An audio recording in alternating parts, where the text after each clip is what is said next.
Bienvenue dans le Sahara, nous sommes à l'extrême sud du Maroc pour la 3e étape des 24 heures. Avant la spéciale, petit tour dans l'envers du décor avec Claude, notre cuistot qui prépare tous les jours plus de 180 repas en plein désert.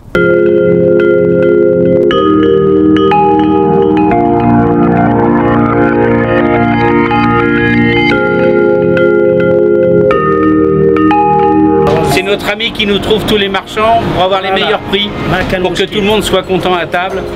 Bon, comme vous avez pu le voir, les produits, c'est pas du surgelé, ça n'a pas voyagé. On arrive à avoir un budget de 600 à 700 euros par jour. Avec l'eau, avec tout.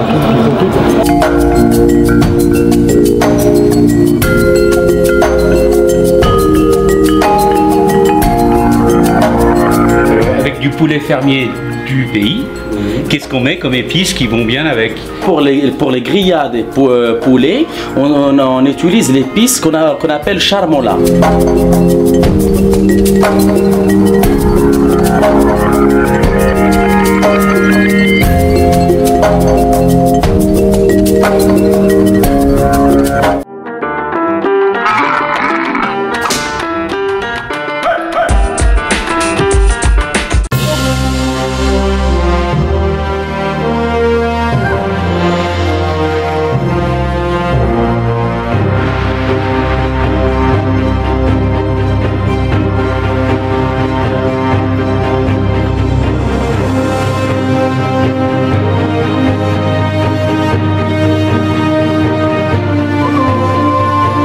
Ici, c'est pas Paris, c'est Ouled-Driss et il fait 51 degrés. Une étape très technique avec beaucoup de passages de dunes. Demain, rendez-vous à Zagora, vous allez casser vos caisses.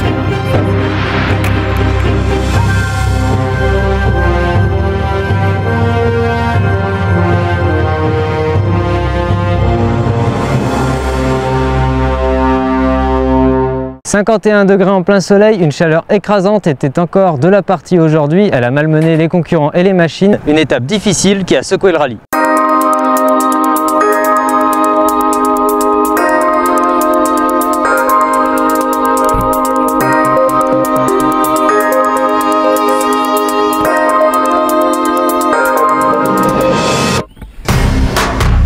Pour la 3e étape des 24 heures, l'organisation a exaucé un souhait récurrent des participants depuis la première édition, une étape de sable et de franchissement. Veut exaucer, la 3e boucle leur offre un terrain de jeu entre les dunettes entrecoupées de pistes rapides. Moi j'attendais ça depuis longtemps, même s'il en met des plus grands, je suis preneur, tu vois. Mais déjà là on était content parce que ça changeait un petit peu des années précédentes où on n'avait pas eu du tout de sable et ni dunettes. Et là il y avait quand même des petites dunettes, on pouvait se planter, c'était du sable mou, c'était bien.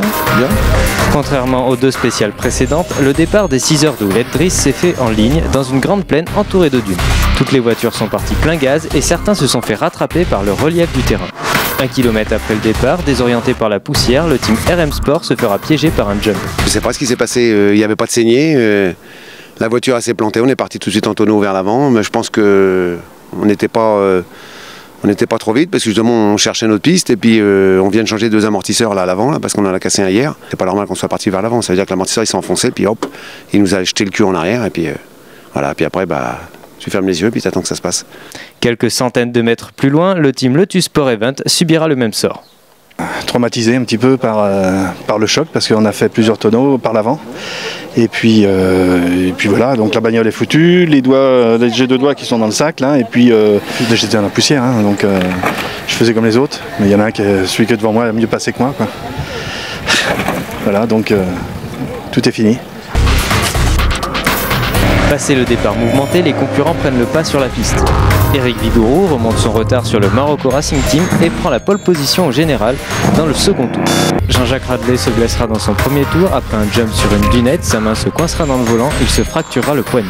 Jean-Louis Schlesser prendra le relais et fera tout pour rattraper son retard. Les dunes deviennent alors un formidable terrain de jeu pour les concurrents. Passé 3 heures de course, le soleil est à son zénith et la mécanique souffre de la chaleur. Peut-être une panne d'essence ou un truc genre il veut panne d'allumage. En tout cas le moteur il marche plus.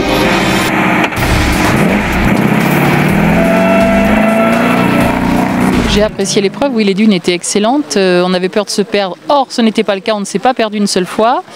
On avait juste un petit problème avec notre voiture encore, le problème de vapeur lock comme tout le monde quoi. Et Le dernier tour que l'on a fait, on a mis 3 heures pour le faire. On roulait à 10 km/h. Ça a été l'horreur.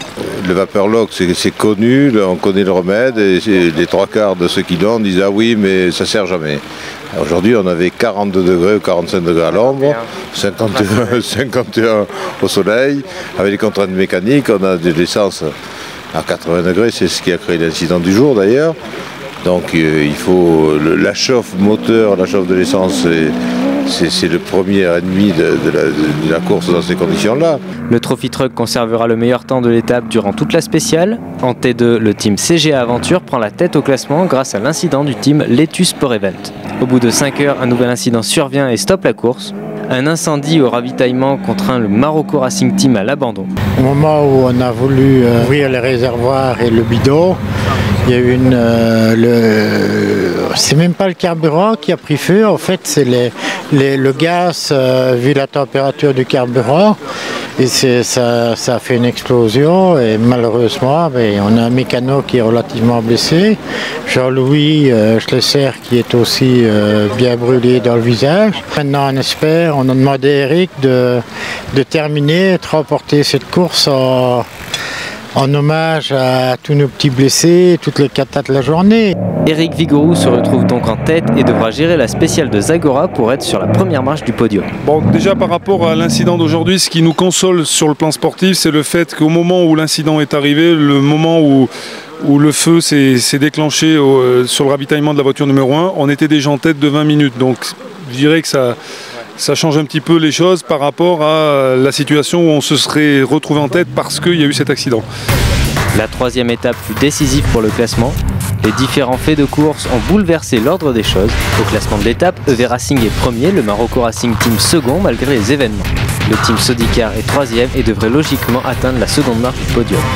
En T2, CGA Aventure est premier, suivi du CK Team. Au classement de l'étape, EV Racing est premier, le Marocco Racing Team second malgré les événements et Sodicar troisième.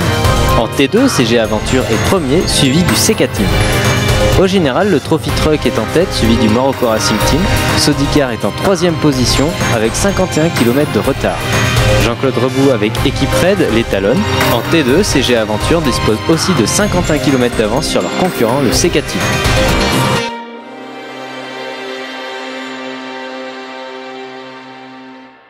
Demain les 6 heures de Zagora. En attendant de se quitter, les plus belles images de la spéciale que nous allons dédicacer ce soir au Marocco Racing Team et à tous ceux qui ont souffert de l'étape d'aujourd'hui.